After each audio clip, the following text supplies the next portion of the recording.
Yeah, you're just my type.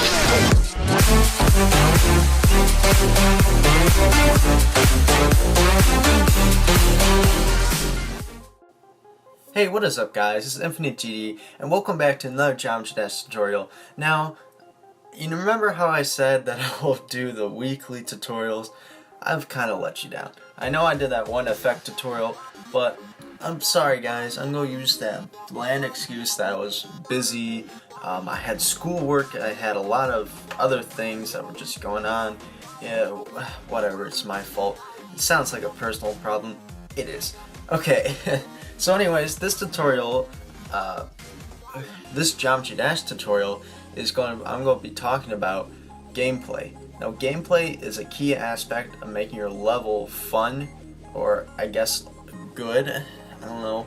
Good is your own opinion, but gameplay is key to making a good level. And without good gameplay, if you have cancerous gameplay, etc., no one's gonna like your level. So anyways, before we get straight into this, I hope you guys do like this tutorial. I hope it'll help a lot of people. So yeah, leave a like, subscribe if you're new here.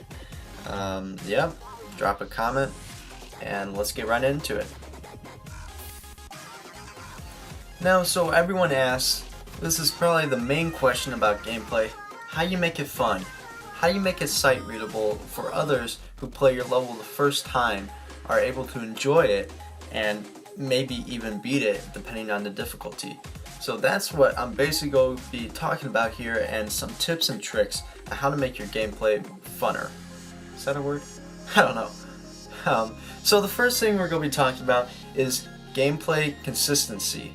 What I mean about here is that you know how there's difficulties and all that other stuff, how hard the level is. The gameplay determines what difficulty your level is. So if you make a 2-star level at the beginning, and then you change it up to be like, let's say, a 7-star the next part, it's a huge jump in consistency. It's not gonna be fun.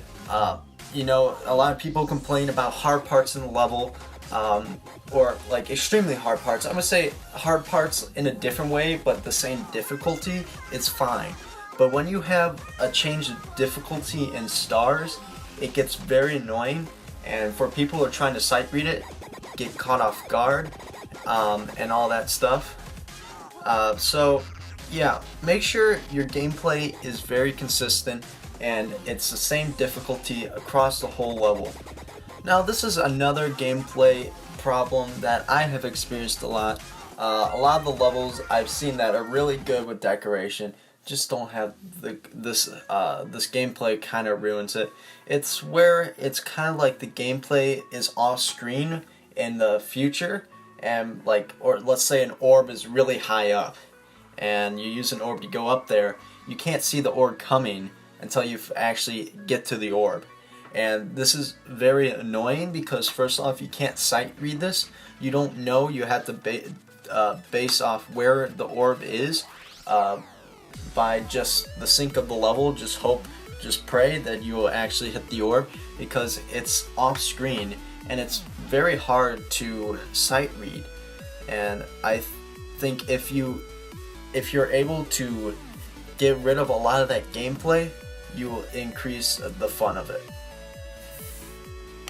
The next thing we'll be talking about is probably a thing that may look good with decoration and everything, but makes the gameplay horrible. I'm talking about screen blocking. And what this is either putting a shade of black or anything around the player to add atmosphere. And what this does sometimes when you take it to extreme is blocks the gameplay in front of you. And it makes it really hard for someone to read it, and someone to actually, even in practice mode, figure out what's going on. So make sure, if you're going to do any of that screen blocking, make sure you do very minimum, or make sure you have arrows or something like that to help guide the player. The next thing we'll be talking about is kind of self-explanatory. It's syncing your gameplay to the music. Now, this may seem very easy, but there are a lot of downfalls to when you oversync the level.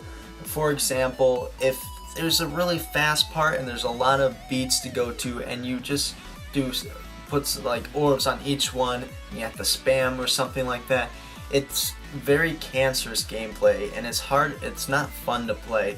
And there's a point where syncing to the level in some parts too much causes the gameplay to not be as fun. So sync the level as much as possible, but to a point where it's not cancerous. Now the next thing I'll be talking about is something that more so goes for lower difficulty levels, and this is about timings. In my experience, I find timings not fun, especially in easy, normal, hard levels. Timings shouldn't really be a problem in those. So if you are doing an easy level, timings, it shouldn't really matter. I know, like, for just like, hitting orbs, that's fine with timings, but you can hit the orb whenever you want. But like for demons or harder levels, timing is it's kind of needed to make it hard. So this is basically for making easy levels. Don't try to implement a lot of timing gameplay or stuff like that, because it's not fun. Now this is one that has been going on since the dawn of Geometry Dash, and this is transitions. Transitions can be very cancerous and very annoying when you do it wrong. What I mean is that not giving the player enough time when transitioning to another portal, to another like ship or cube, not giving enough time for them to react to the next part. So if it is a quick transition, make sure you have something to guide the player. If you have like a black screen and it just fades out real quick and you don't know what to do and it's like really quick, make sure you guide the player or have the gameplay start a little bit later, just to keep the gameplay fun. Now this one is kind of a pet peeve in my opinion. This is invisible portals and speed changers. When having invisible portals, the player does not know when he or she is changing to another ship or something like that. I forget the word, to another game mode. Yeah, there we go. Especially if they don't know, they could panic, not know what they are, and instantly die. Or the thing about speed changers is that if it's invisible, you don't know when you're going to speed up or slow down, so you just have to kind of predict that, and it gets really annoying also. And the last thing I'm going to be talking about is try not to make the gameplay boring. Now what I mean about this is that if you're going to have a spike to jump over it, don't put the same gameplay element right next to it and continuous. It makes the gameplay boring. It doesn't make it interesting. It's just you're jumping over one thing over and over again. So make sure you mix up the gameplay at your difficulty. Like I said, always be consistent with your difficulty. Alright, so that concludes our Geometry Dash tutorial about gameplay. So I hope this will help. It's a little bit lengthy. We're going on 8 minutes, almost 9 minutes. So yeah, hopefully this helps. Sorry if it's a little bit long. It's a lot to cover for gameplay. Gameplay is a very big aspect to your levels, and you have to really master gameplay to give you a better chance at getting that first feature, your first CP, creator points of course, and to get noticed, because gameplay is arguably the most important thing about levels. And I mean, yeah, you just have to make fun gameplay. Alright guys, so that concludes this tutorial. I hope you guys liked this. I hope you guys liked the video and everything. I hope you enjoyed. That's a meme. So yeah, why don't you drop a like, leave a comment, send me some feedback in the comment sections if what I can do better. Like, did you like it this way? Should I keep doing it this way? So yeah, subscribe if you're new, of course. I always have to say that. But anyways, guys, thanks for watching. I hope you enjoyed. See ya.